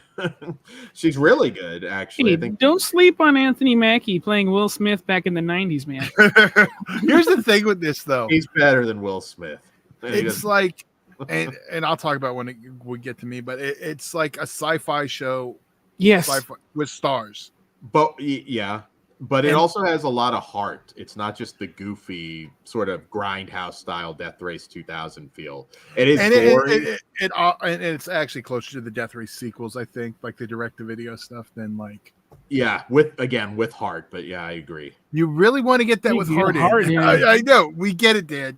Your boner moved. I was surprised at the beginning. I was like, "Oh, okay, this is going to be great popcorn fun." But then I was like, "Oh, I'm actually invested in these." Well, it still is, but a great popcorn fun. I really can't imagine diehard fans, like a lot of them, agreeing with you. I don't think this is what people would have wanted, because I was shocked that they made it a comedy to begin with. Like that was one thing people weren't happy about. Yeah, because the tone for me, it seemed like more serious. Like I would go more The Boys, less Peacemaker, and they went clean Peacemaker, which is fine. I don't want to interrupt you, Dan. Go ahead. Oh no, that's okay. Like I said, I'm just judging it because I've heard of the game, but I know nothing about it. You never played it? I may have like once. You're basically just cars smashing into each other, so it was like shooting. What I loved, the game was obviously inspired from Death Race. Yeah. Oh, you know, at one point it was going to be a pizza delivery game. Oh, really? And then they went back. Yeah, and then they went back to just let's do a shoot 'em up, smash 'em car game. Pizza do factor into it, but so he's given this mission by Raven, who's played by Nev Campbell, and it kicks it off with this really cool car chase shootout through an old school mall from 2002, which I was having fun, just sort of like, all right, where's the Suncoast? Where's the Suncoast? I don't think I saw a Suncoast. See, they're getting you with that nostalgia shit now, Dan. Hey, it worked in this one, but it's not just nostalgia. It's got heart, Todd. No, please. You said it like 8 times. It doesn't know he's getting worked right now. It's okay. It worked for me. They can work me. I know. Delivered on the action front, delivered on the laughs. There's some pretty cool gore. Sweet Tooth. Now, it's not voiced by Samoa Joe, but Samoa Joe does play Sweet Tooth, and that character's hilarious. This is not a Mandalorian situation. I don't like the dubbing. Oh, really? Dude, but he's Lego Batman. I can feel the dubbing. I think that's my biggest problem. See, I didn't. I think it helped that I couldn't see the lips move. So, like, I just for me, I went with it. I'm just referring to the dubbing over there, Dan. Don't get all fucking. Ben mentions Blood Drive, which was a good short. That's what it feels like, yeah. And that's exactly what this feels like with Stars. Like, that's the difference. If this was on Sci-Fi and you replaced Anthony Mackie with, I don't know, to swap meet Anthony Mackie. There you go. It took a little bit for me to be sold on him because I'll be honest. He's an Avenger. The first is Falcon. He? He's okay. Now he's Captain America, but he was the Falcon. Oh, cool. Probably after I started. Fucking Dan's like, not my Captain America. But, Dan. Well, Captain America. The first couple episodes, I was kind of like, oh man, I'd like more of a proper action star in this. Took me a few episodes too. Yeah, well, not because of that, but I warmed up to him because it took a little bit. Like I was like, I don't know. I'm liking this. I don't know if it's going to sustain 10 episodes for me. Surprisingly, it did. I thought he had great chemistry with Stephanie, who played. He's very likable. Yeah, he was good in this. And I was like, oh, okay, I can. It's not your typical badass, and I don't know whether it was in the game. If you guys are gamers, there's just cars that smash. No, they have characters and stuff, but it's when on the cut scenes and you read on the screen.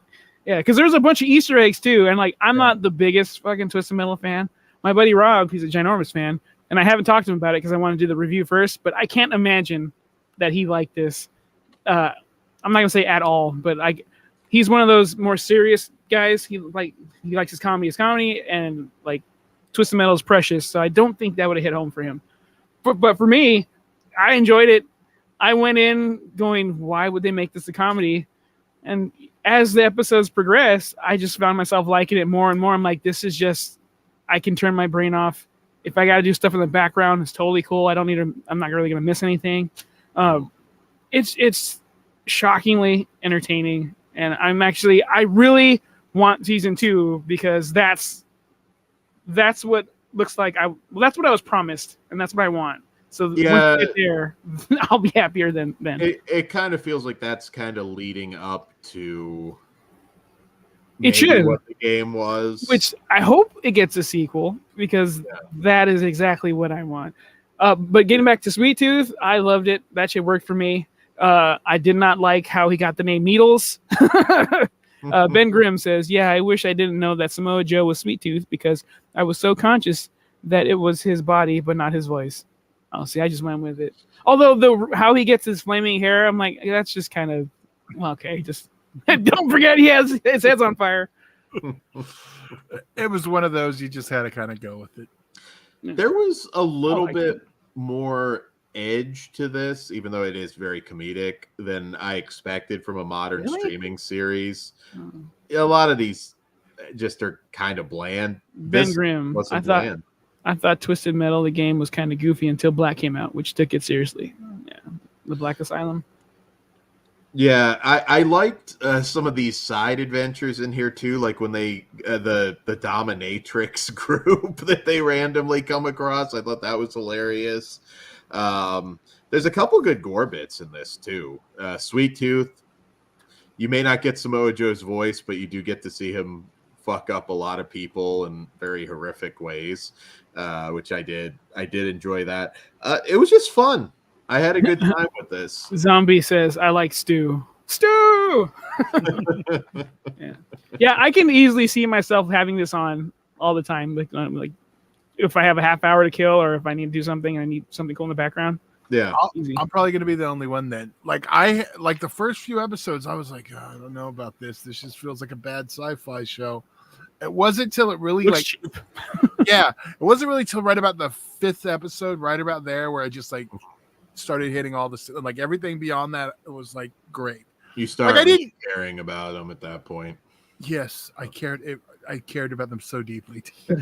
Yeah, he found his heart because of all the heart. But unlike Haunted Mansion, where that kid kind of deserved to be bullied.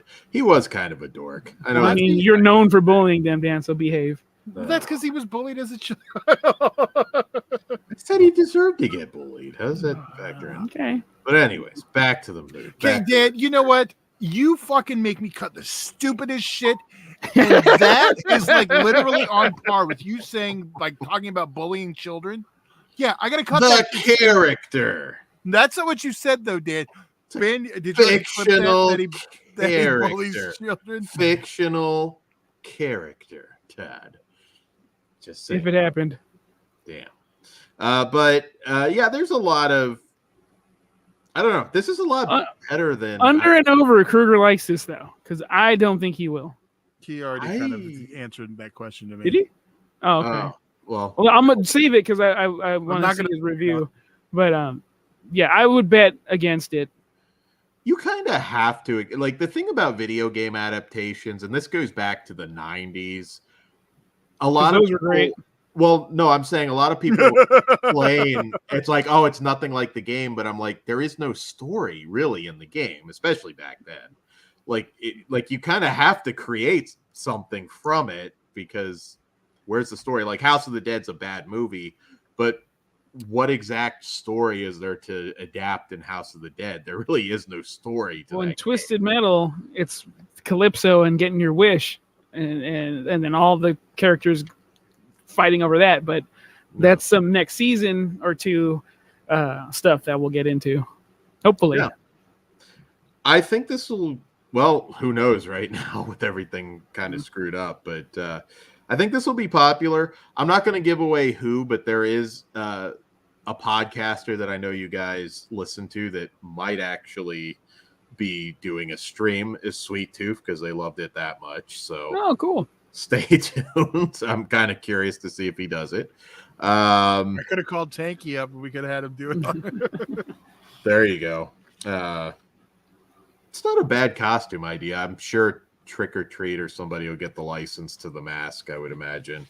But yeah, no, I surprisingly enjoyed this. It's a lot of streaming series now are hard sells. You know, I tried with some of the Star Wars crap. None of it did it for me. I don't know. What's the last streaming series I really loved? It's been a minute. I don't really differentiate as, it's because it's streaming, I'm going to watch it here. It just series in general.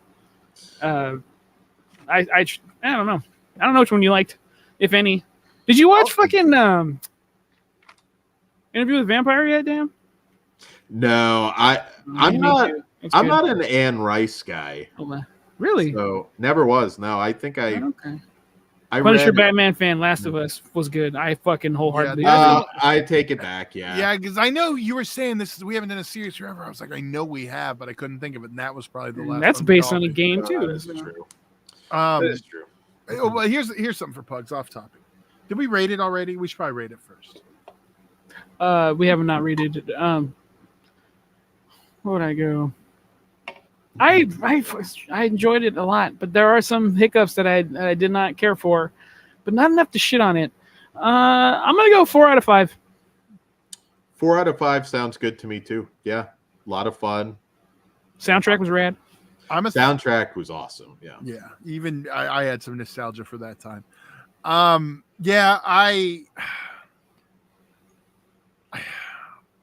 It stuck the landing. I'm gonna give it a 4 too, even if those first few episodes it took me a minute. But like I really think it delivered. And like I didn't think it was bad. I just like I was hearing how good it was, and then I'm watching, I was like, this is just sci-fi fodder, which is not a problem. I like sci-fi fodder, so and yeah.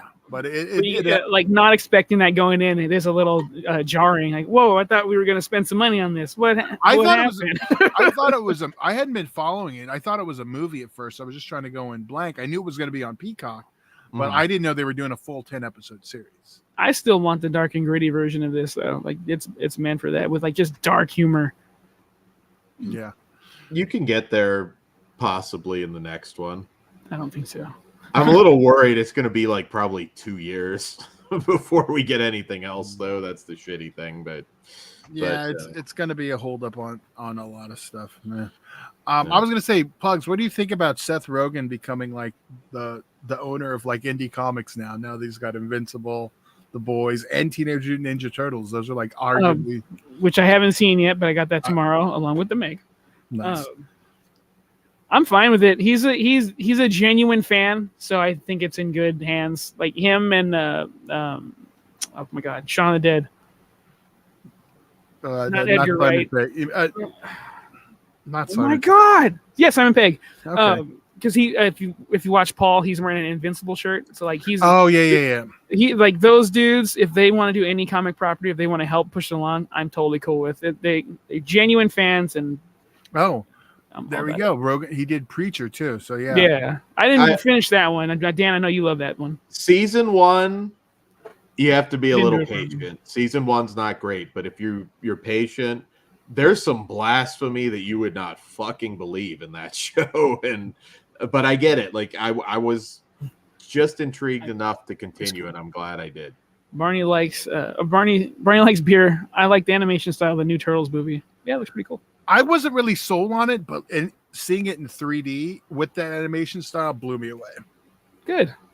Did you get special screenings, right? No, it came out on Wednesday okay. was the actual release date, so it actually came out, Tuesday late showings. But there was a screening on Saturday too, and I was like, there was like it wasn't for XW, I would have went. There was like 3 early showings on it, but none of them. Did you get the green apple with the Pop Rocks? I got it. I didn't get Pop Rocks. Yeah, you're supposed to get the blue raspberry Pop Rocks. I know. I just bought that. I just filled it up with green. I didn't get like any special drink. It's an extra like $2. Ordered that shit, and they didn't give it to me. Did you have it delivered to your seat, or did you go? Had it delivered to the seat, man. And by the time it was like the movie was starting, and I just said fuck it. But that's fuck. I wish that would stick around. That is fucking delicious. I was okay on it. It was a little too sweet. You didn't get the Pop Rocks. Oh, okay. I want diabetes. So. I'm a wild cherry guy or original cherry. They got mine's got the 2 different versions of cherry. I don't know if it's just the sign or not. But Punisher. I'm not a huge comic guy, but I agree. I did read Preacher, and Preacher is amazing. Pugs, do you like actively buy comic books? Really? I haven't in a while. So, like it's been a while, like probably pre-pandemic. But there was a time where I knew my fucking local comic book guy, and a lot of money. They're more expensive now. What Ben said. Ben Grimm. Okay. I read that since actors can't promote, they are doing early screenings to get word of mouth out. Get a word of mouth now. Smart. Do you think that like that in a way has helped like some movies? Like I know some people said maybe Barbie benefited from not having the actors out there trying. It's never gonna fail. Yeah. The one to look at is Blue Beetle, because one, it's a DC property, everyone likes shitting on it. Two, it's a Latin cast, and doesn't really go well with a lot of places. And it's Miguel. It's not the original Blue Beetle, right? That's what I hear everybody bitching, that there's like another Blue Beetle. Yes, there's a Blue Beetle that comes before him, but was he white? Yeah, actually. Yeah. Well, before him it was a Mayan dude. So, but that's neither here nor there. Fucking just go with it. But also, it's a brand new up and coming star from Cobra Kai. So I feel bad for that guy because he does have star qualities, but it's I know it's one of those cases where there's like nothing good. I mean, James Gunn can say all he wants; it's part of his universe, but I don't think people trust it now. I think DC's gonna have a problem until there is something that's 100% like we know this is from the new universe, or universally liked, which is gonna be hard. Well, yeah, with a brown cast on this one, it's not gonna. Yeah, I thought you thought it was gonna be a huge hit when we talked it. Back when I was down there in the teaser. I don't know if I said it was gonna be hit, but I think it's gonna be good. I'm gonna fucking love it. I'm looking forward to it. I hope so. Like, because my memory of the Blue Beetle, I know who the Blue Beetle is. My only memory is that the Blue Beetle was like the jabroni that gets murdered by Doomsday and Death of Superman, and like he was nothing. So I was like, with the superhero movies' popularity declining, I think you have an issue there. It's like, no, he's pretty much, because what he can do is pretty much Iron Man from space. So it should get everybody. But also he was fighting Doomsday. Yeah, even Batman got his ass kicked by Doomsday. They were like, come on. yeah. Ben Grimm, I like Ted Cord, Blue Beetle. Right on. Is that the first one? I don't think it's the first one. I think it's the second one. Oh, okay. Yeah, I don't know. Yeah, I'm sure it's gonna flop. I think it's getting to the point where people want original properties. It kind of feels like it. Those are the ones kind of. Although I have exceptions with people saying, "Oh, well, because they're we got original properties. We got Oppenheimer and Barbie." I was like, Barbies. Those aren't. Those people were fucking nuts. Barbie had there was no similar movie out, which also helped it. Oh shoot! Sorry. Oh, sorry, Ben. No, that was we already said it. See it enough to read. No, we already did it. No, it's just sorry. Yeah. When does Blue Beetle drop right now? Couple weeks. 2-3 weeks. Man. Yeah, I know. The tickets, I grabbed one.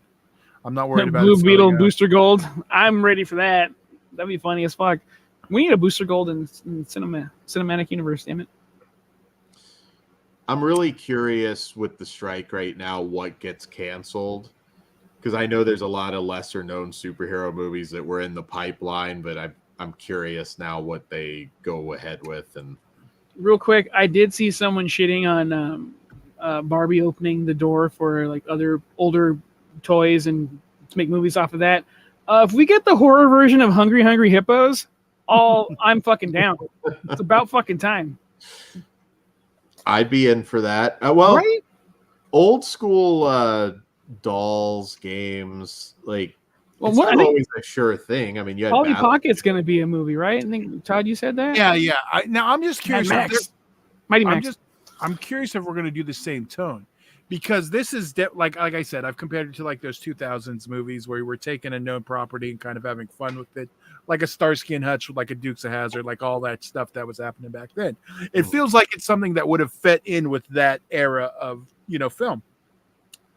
So I'm curious though if like that's how we're going to get Polly Pockets and the other ones. Like those are really aimed at like the 30-year-olds who grew up on it, not the kids. Like people are getting mad it's PG-13. They don't get the concept. This is not for whatever. I mean, not that I'm saying it's not kids can't watch it, but I'm saying it's not like they're not the number one audience in there. So Punisher Batman fan. I personally like the DCEU better than Marvel Universe. Not overly excited for Blue Beetle though. That's because they're marveling it up and which is fine because I like both sides, but I do prefer the darker option. It's just my aesthetic. Yeah, I'm kind of curious what they do with Blade now.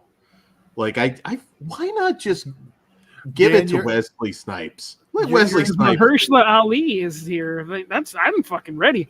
He's older too, though. You brought up the Kevin Smith thing, killing it. Not true, Dan. Netflix they just wasted how many million? They actually. Your mic's a little bit wonky, Todd. The He-Man, while it's dead again, that didn't kill it because Netflix was in producing a live action feature film. I want to say they wasted $100 million on it before they canceled it. Maybe it was $80 million. Damn. So I don't think they'd ever hit that proper tone for that. But what is the proper tone? That's the problem. Give it to Steven DeKnight. If you guys know who that is, it's the showrunner for Spartacus. Okay. Boom. I'd be down with that. I mean, that's a weird one because it's not like the Dolph Lundgren movie's perfect, but I kind of like that 80s cheese. It's not also the proper age for that, Dan. Like I have a fucking memory boner for that too. It's fun. It's one when I watch back, I'm like, yeah, this still isn't very good. I can do a double feature with that and Urban Commando, and I'm fucking happy as shit. You gotta have Suburban Commando. Okay, Suburban Commando is a lot of fun. It's not good, but that is the same tone as exactly.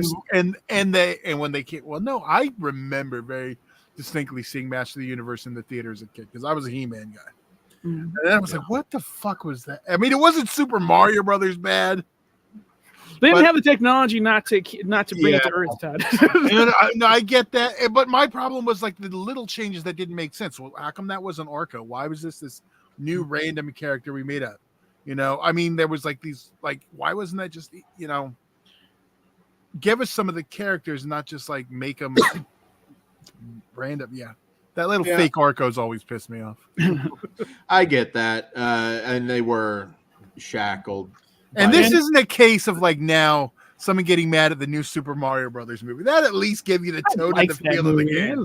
But what I'm saying is there's a difference between me bitching about the He-Man movie when I was a child. Because even as a kid, I was like, what the fuck is this? Sometimes having more means isn't a good thing. How much more fun are the Deathstalker movies than a lot of modern fantasy stuff that we get now? In my, and I maybe I'm alone there, but bad example. Deathstalker is fun. They are. Those are all better than He-Man.